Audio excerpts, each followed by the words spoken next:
السلام علیکم ورحمۃ اللہ وبرکاتہ. سر عزیزو، آج کا جو موضوع ہے وہ جادو کے اوپر، یعنی رسول خدا صلی اللہ علیہ وآلہ وسلم پہ جادو ہو گیا تھا. یا رسول پہ جادو ہو گیا، یعنی اس بات پہ یقین کیے بیٹھے اپنے بڑوں کی باتیں سن کر، اپنی کتابیں پڑھ کر، بغیر تحقیق کیے کہ رسول پہ جادو ہو گیا. کیسا عقیدہ ہے یہ؟ یعنی وہ رسول جن کے کہنے کے اوپر درخت چل کے آ جائے اور کلمہ پڑھ لے، کنکریاں ہاتھوں میں کلمہ پڑھ لیں، جنگلی جانور بھاگتے ہوئے جائے، بجو، اور جب وہ واپس بلائیں وہ آ جائے اور ان کے کہنے پہ کلمہ پڑھ لے، جو زمین پہ رہتے ہوئے انگلی کے اشارے سے چاند کے 2 ٹکڑے کر دیں، جن کی انگلیوں کے اشارے سے سورج واپس پلٹ آئے. سردار انبیاء پہ جادو ہو گیا. میں بہت جذباتی ہو گئے، اس وقت سمجھ میں نہیں آ رہا میں کیا کروں. ان کی سوچ رکھنے والوں کو کس نام سے میں پکاروں کہ جو حضرت موسیٰ علیہ السلام، ٹھیک ہے اولو العزم نبی ہیں، ان کا بہت بڑا رتبہ ہے، مگر ہمارے نبی تو سارے انبیاء کے سردار ہیں، سارے رسولوں کے سردار ہیں، سید المرسلین ہیں، سید الانبیاء ہیں.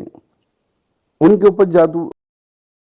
جب حضرت موسیٰ علیہ السلام فرعون کے دربار میں گئے تھے اور جادوگروں نے اپنے جادو چلائے تھے، حضرت موسیٰ علیہ السلام کے پاس اللہ نے اس کا توڑ رکھ دیا تھا عصا کی صورت میں. یعنی حضرت موسیٰ علیہ السلام کے پاس تو انتظام ہے جادو سے بچنے کا، مگر حضور صلی اللہ علیہ وسلم کے لیے اللہ نے کوئی انتظام نہیں کیا.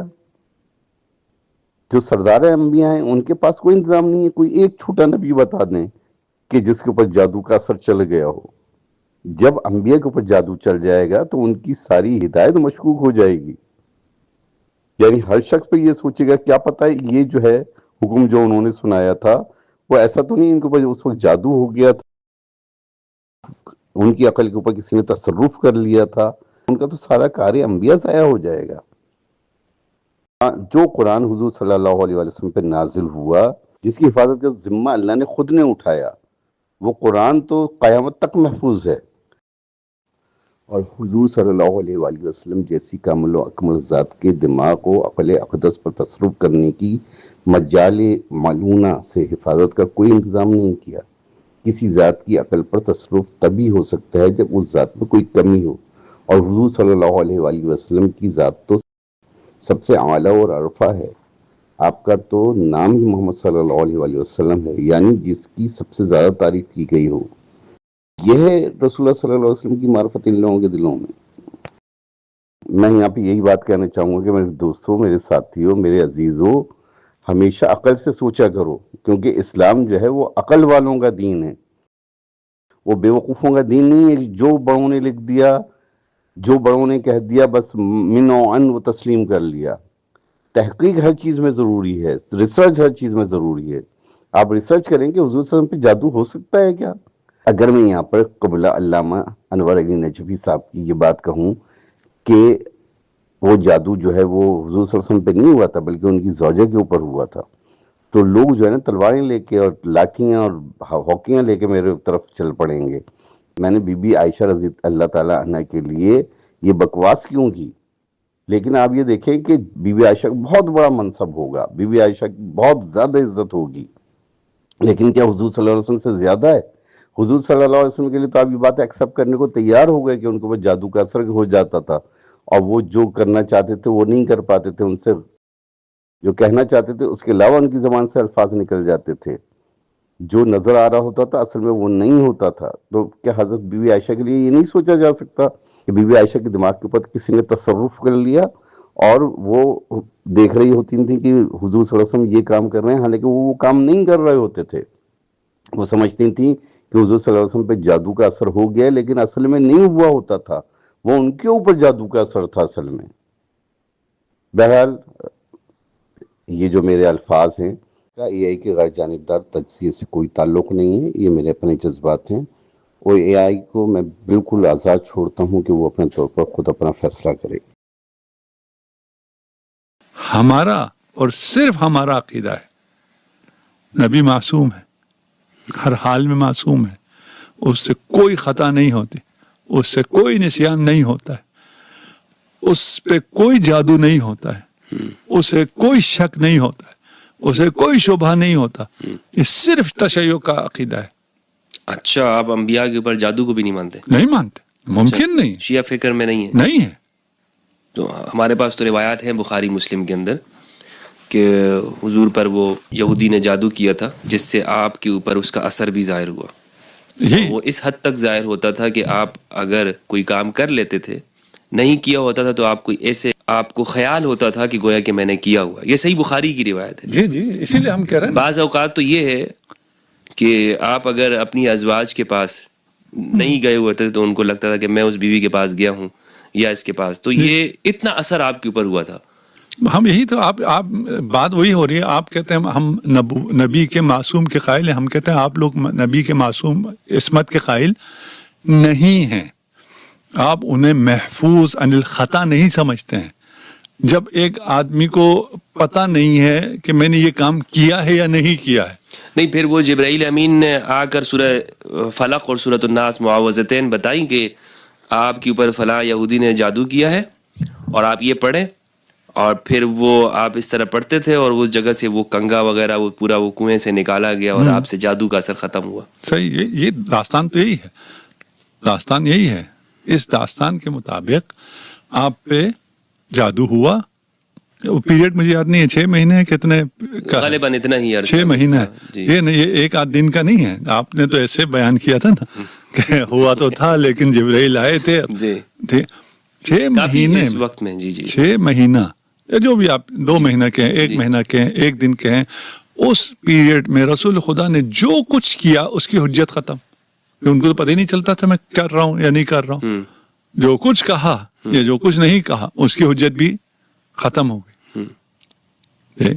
پھر وہ جو داستان کے مطابق یہ جو جادو ہوا رسول خدا کے بالوں پہ ہوا. رسول خدا کے بال اس یہودی تک کیسے پہنچے؟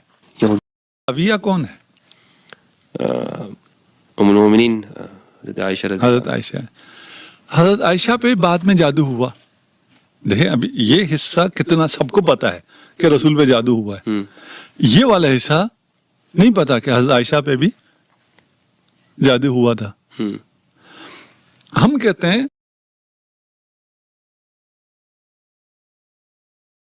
کہ جب حضرت عائشہ پہ جادو ہوا اس وقت ان کو نہیں پتا چلا, ان کو لگا کہ مجھ پہ جادو نہیں ہوا, رسول پہ جادو ہوا ہے. انہوں نے یہ حدیث بیان کر دی.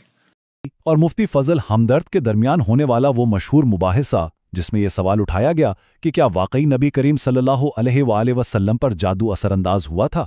تو چلیے بغیر کسی تاخیر کے تاریخی حوالوں اور عقائد کی روشنی میں اس پورے معاملے کا ایک غیر جانبدارانہ اور تفصیلی جائزہ لیتے ہیں. اس پوری بحث کو منظم انداز میں سمجھنے کے لیے ہمارا خاکہ کچھ یوں ہوگا. سب سے پہلے جادو کے دعوے پر بات ہوگی, پھر عصمت رسول کے تصور کو سمجھیں گے, اس کے بعد بخاری کی روایت پر کی جانے والی منطقی تنقید, پھر وحی کے تحفظ کا پہلو, اور آخر میں مختلف مکاتب فکر کے تقابلی جائزے کو دیکھیں گے. تو شروعات کرتے ہیں پہلے حصے سے, جادو کا دعویٰ. دیکھیں اس پورے مباحثے کا جو نقطہ آغاز ہے نا وہ صحیح بخاری کی ایک مخصوص روایت ہے. اس روایت کے مطابق ایک یہودی شخص کی جانب سے نبی کریم صلی اللہ علیہ وآلہ وسلم پر جادو کیا گیا اور مبینہ طور پر اس جادو کا کچھ عرصے تک اثر بھی رہا. اب یہاں ہم اس دعوے کے درست یا غلط ہونے کا فیصلہ بالکل نہیں کر رہے, بلکہ بس اس تاریخی متن کو بالکل غیر جانبدارانہ طور پر سامنے رکھ رہے ہیں, کیونکہ اسی بنیاد پر یہ ساری فکری بحث کھڑی ہے. یہاں سے ہم آگے بڑھتے ہیں اپنے دوسرے حصے کی طرف, عصمت رسول صلی اللہ علیہ وسلم کی تعریف. علامہ انور علی نجفی نے اس تاریخی دعوے کے جواب میں جو سب سے مضبوط اور بنیادی علم الکلام کی دلیل پیش کی وہ یہی عصمت رسول کا تصور ہے. اب عصمت کا مطلب محض گناہوں سے پاک ہونا ہی نہیں ہے, بلکہ یہ ذہن, جسم اور افعال کی وہ مکمل 100% الہی حفاظت ہے جو ایک نبی کو ہر طرح کی بیرونی یا شیطانی مداخلت سے محفوظ رکھتی ہے.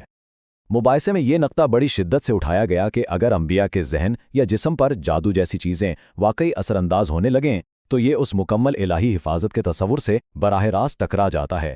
گویا یہی تصور عصمت اس جادو کے دعوے کے سامنے ایک بہت بڑی فکری دیوار بن کر کھڑا ہو جاتا ہے. تیسرا حصہ, بخاری کی روایت پر تنقید.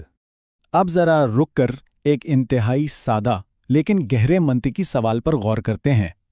مباحثے میں یہ پوچھا گیا کہ جس روایت میں جادو کا ذکر ہے اس کے مطابق جادو منہ مبارک یعنی بالوں پر کیا گیا. تو سوال یہ پیدا ہوتا ہے کہ واقعات کی ان کڑیوں کو منطقی طور پر جوڑا کیسے جائے؟ وہ بال مبارک اس یہودی شخص تک آخر پہنچا کیسے؟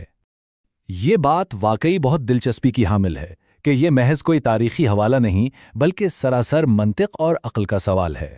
مباحثے کے دوران یہ دلیل سامنے آئی کہ ایک ایسی محترم ہستی جن کے جانثار اور محبت کرنے والے اصحاب ان کے وضو کا پانی تک زمین پر نہیں گرنے دیتے تھے، ان کا بال مبارک کسی مخالف یہودی تک اتنی خاموشی سے کیسے پہنچ سکتا ہے؟ یہ ایک ایسا منطقی جھول ہے جو اس روایت کی منتقلی اور واقعات کے تسلسل پر ایک بہت بڑا سوالیہ نشان کھڑا کر دیتا ہے۔ علامہ نجفی کی تنقید کا دوسرا اہم ستون وقت اور مدت کے گرد گھومتا ہے۔ یہ سوال بھی اٹھایا گیا کہ اچھا، اگر فرض کریں جادو ہوا بھی تھا تو اس کی کیفیت کیا تھی، اور سب سے بڑھ کر اس جادو کا اثر کتنے عرصے تک رہا؟ ان تمام منطقی اور عقلی سوالات نے اس روایت کو قابل قبول ماننے کی راہ میں کئی سنجیدہ شکوک کھڑے کر دیے ہیں۔ مثلاً جادو کے دورانیے پر مختلف روایات کا آپس میں تضاد، عصمت رسول کے بنیادی عقیدے سے اس کا براہ راست ٹکراؤ، اور سب سے بڑھ کر راویوں کی حیثیت اور ان کی سند پر اٹھنے والے سوالات۔